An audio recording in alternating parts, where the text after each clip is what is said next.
Bem-vindo a mais um vídeo de Despertar da Consciência com Felipe Galhardo.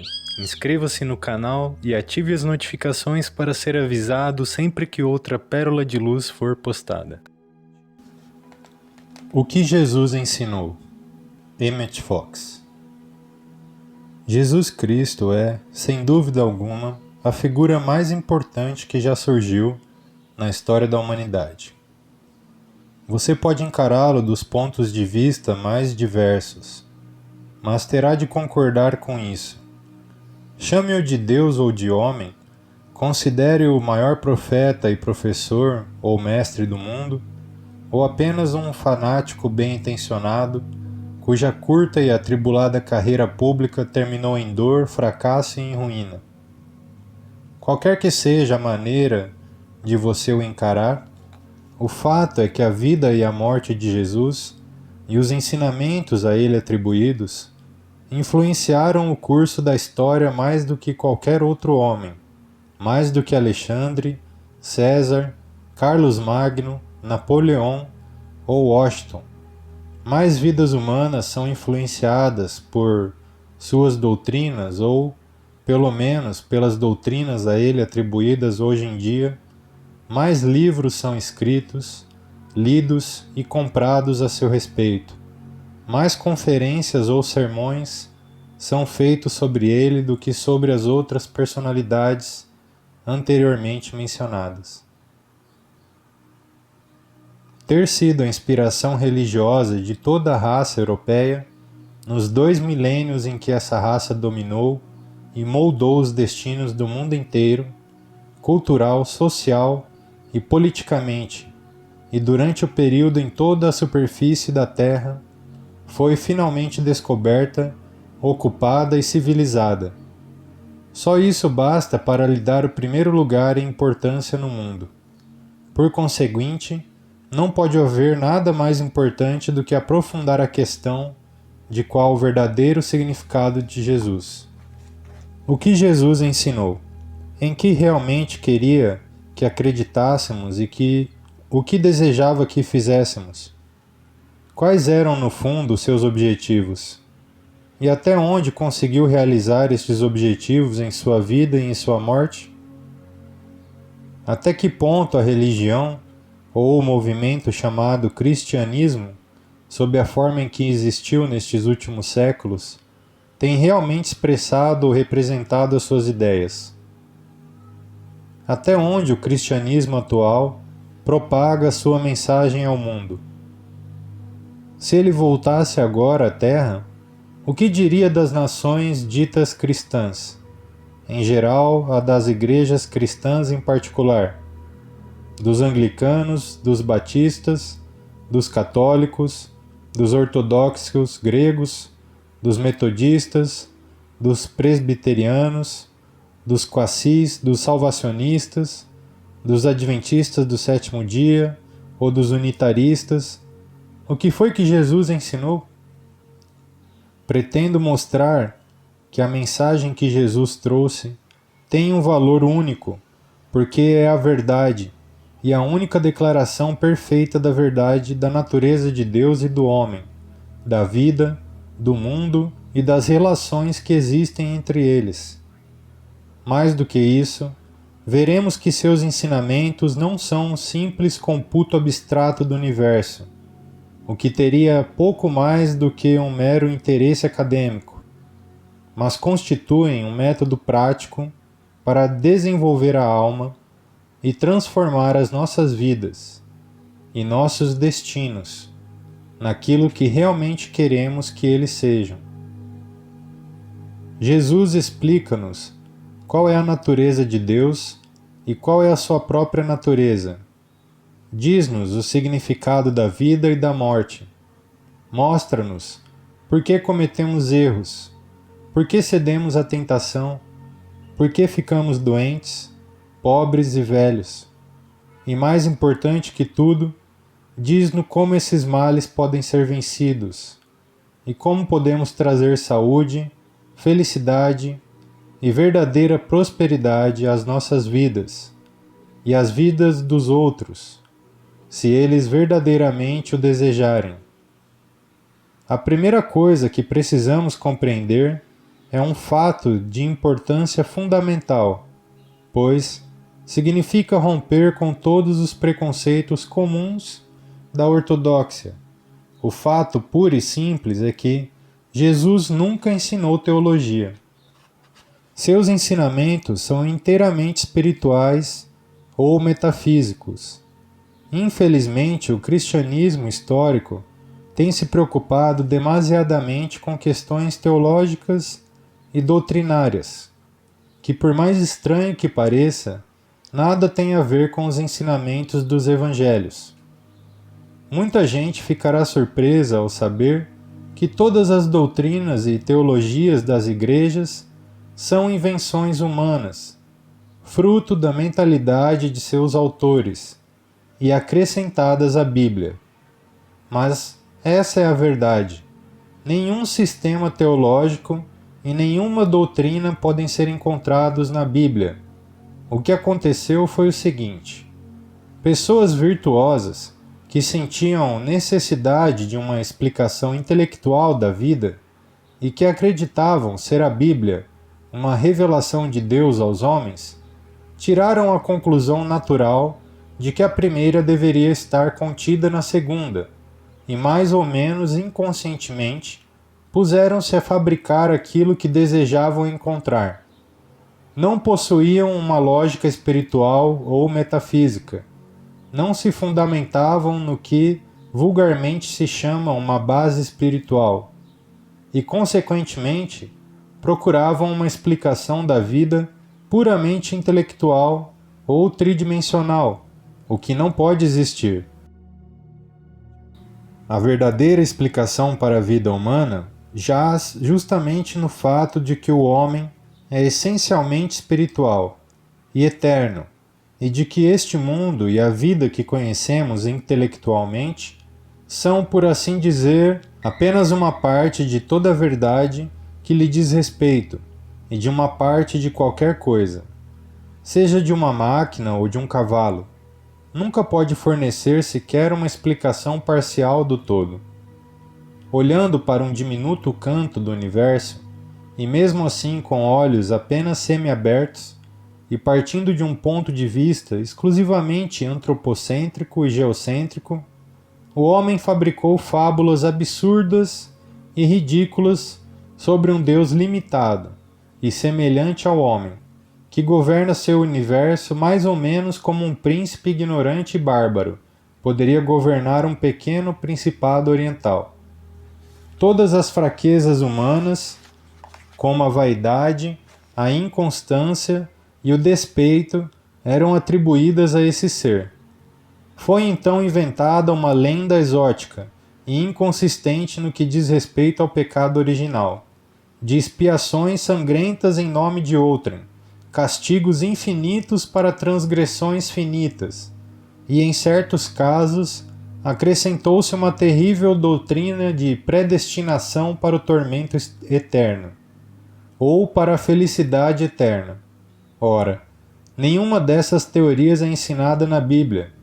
Se o objetivo da Bíblia fosse ensiná-las, elas seriam apresentadas de maneira direta, num ou outro capítulo, mas tal não é o caso. O plano de salvação, que figurava de maneira tão proeminente nos sermões evangélicos e nos livros sacros de gerações passadas, é tão estranho à Bíblia quanto ao Alcorão. Nunca houve tal plano no universo, e a Bíblia jamais o ensinou. O que houve foi que certos textos obscuros do Gênesis, algumas frases tiradas aqui e ali das epístolas de Paulo, um ou dois versículos isolados, tirados de outros trechos das Escrituras, foram escolhidos e alinhados pelos teólogos, de modo a se obter o tipo de ensinamento que, segundo eles, deveria ser encontrado na Bíblia. Jesus nada tem a ver com isso. Ele é tudo menos um otimista barato. Previne-nos, não apenas uma vez, mas repetidamente, de que a obstinação no pecado pode acarretar um castigo muito, mas muito severo, e que todo aquele que desprezar a integridade da alma embora possa ganhar o mundo inteiro, não passa de um idiota digno de compaixão. Mas ensina-nos, e que todo homem e toda mulher, por mais afundados que estejam no mal do pecado, tem sempre acesso direto a um todo-amoroso, todo-poderoso Deus Pai, que os perdoará e lhes fornecerá a sua própria energia para lhes permitir reencontrarem-se todas as vezes que seja necessário. Jesus tem sido, infelizmente, mal compreendido e mal representado, também em outros setores. Por exemplo, em seus ensinamentos, nada há que possa servir de base a qualquer forma de eclesiatismo, a qualquer hierarquia ou sistema de ritual. Não autorizou nada disso, e na verdade a sua própria mentalidade é definitivamente anti-eclesiástica. Durante toda a sua vida pública, ele combateu os representantes da igreja de sua terra. Primeiro, eles procuraram dificultar-lhe os movimentos, e depois o perseguiram, com um perfeito instinto de autoconservação, pois sentiam que a verdade, como Jesus a ensinava, era o começo do fim para eles, até que conseguiram fazer com que fosse condenado à morte. Suas pretensões à autoridade, como os representantes de Deus, foram completamente ignoradas por Jesus, que só demonstrou impaciência e desprezo por seus rituais e cerimônias. A natureza humana se inclina a acreditar naquilo em que deseja crer, em vez de se dar ao trabalho de procurar nas Escrituras com o espírito aberto. Homens perfeitamente sinceros têm se declarado líderes cristãos, com os mais imponentes e pretensiosos títulos, e envergado as vestimentas mais complicadas e enfeitadas, a fim de mais bem impressionar as pessoas, apesar de seu mestre ter dito, na linguagem mais simples, que os seus seguidores não deveriam fazer nada disso. Vós, porém, não querais ser chamados de Rabi, porque um só é o vosso mestre, isto é, Cristo, e todos vós sois irmãos. E denunciou os fariseus como hipócritas, pois amam as primeiras cadeiras, e atam fardos pesados, difíceis de suportar, com todo tipo de regras e regulamentos. Jesus, como mais adiante iremos ver, fez questão de desencorajar a ênfase dada às observâncias exteriores, e também às regras e aos regulamentos rígidos de qualquer espécie. Insistiu, isso sim, num certo espírito na conduta dos homens, e teve o cuidado de ensinar apenas princípios, sabendo que, quando o espírito está certo, os detalhes se encaminham por si mesmo, e realmente a letra mata, mas o espírito vivifica, como ficou demonstrado pelo triste exemplo dos fariseus. Não o bastante, apesar disso, a história do cristianismo ortodoxo é constituída, em grande parte, de tentativas para impor às pessoas toda classe de observâncias exteriores. Um exemplo disso é a tentativa puritana de impor aos cristãos o sabá do Velho Testamento. Embora a lei do sabá fosse uma regra puramente hebraica, e os terríveis castigos para quem a negligenciasse se aplicassem exclusivamente à não observância do sábado, e apesar do fato de Jesus ter desencorajado especialmente a observância supersticiosa do sabá, dizendo que o sabá fora feito para o homem, e não o homem para o sabá, e fazendo tudo o que queria neste dia. Seus ensinamentos indicam claramente que chegou o momento de o homem fazer de cada dia um sabá espiritual, encarando e executando todas as coisas sob um prisma espiritual. É evidente que, mesmo que o sabá dos hebreus fosse imposto aos cristãos, como eles não o observam guardando o domingo, continuariam incorrendo nas consequências da quebra do sabá. Muitos cristãos modernos perceberam, entretanto, que não há sistema teológico algum na Bíblia, a menos que a pessoa o ponha lá deliberadamente, e abdicaram praticamente da teologia, embora continuem apegados ao cristianismo, por achar intuitivamente que ele representa a verdade. No fundo, não há justificativa lógica para esta atitude, já que eles não possuem a chave espiritual que torna inteligível os ensinamentos de Jesus, mas procuraram racionalizar de várias maneiras a sua atitude. Esse é o dilema do homem que não tem fé cega na ortodoxia, e nem uma interpretação espiritual do cristianismo científico, em que se apoiar. Tudo aquilo em que se apoia pertence ao antiquado unitarismo. Se não rejeita inteiramente os milagres, pelo menos sente-se incapaz de compreendê-los. Os milagres o incomodam e ele desejaria que não fossem mencionados na Bíblia, para poder livrar-se deles. Um relato sobre a vida de Jesus, publicado por um conhecido religioso, ilustra como é falsa essa posição. No livro, ele admite que Jesus possa ter curado algumas pessoas, ou as ajudado a curar-se a si mesmas. Mas isso é tudo. Todos os outros milagres não passam, segundo ele, de costumeiras lendas, que cercam todas as grandes figuras históricas.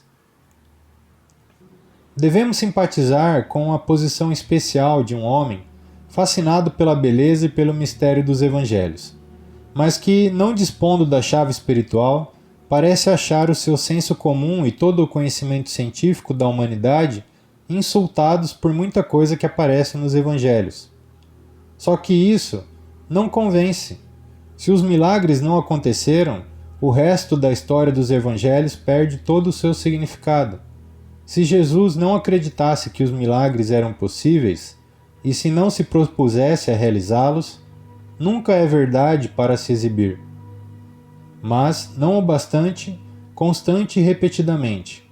Se não ensinasse e acreditasse em muitas coisas, radicalmente contrárias à filosofia nacionalista dos séculos XVIII e XIX, a mensagem contida nos evangelhos seria contraditória, caótica e despida de qualquer significação. Não podemos fugir a esse dilema dizendo que Jesus não estava interessado nas crenças e superstições do seu tempo, que as aceitava mais ou menos passivamente, porque o que realmente lhe interessava era o caráter. É um argumento falho, porque o caráter tem que incluir ao mesmo tempo uma reação inteligente e vital, intuitiva, a tudo o que se passa. O caráter inclui algumas crenças e convicções relacionadas com aspectos que realmente importam. Mas os milagres aconteceram. Todos os fatos narrados a respeito de Jesus nos 4 evangelhos realmente aconteceram, e muitos outros também, os quais, se todos fossem descritos, talvez nem todo mundo seria suficiente para conter os livros que precisam ser escritos. O próprio Jesus justificou o que as pessoas achavam serem ensinamentos estranhos e maravilhosos, com as obras que realizava. E foi mais além e disse, referindo-se àqueles que estudam e praticam os seus ensinamentos: as coisas que eu faço, vós as fareis, e ainda maiores.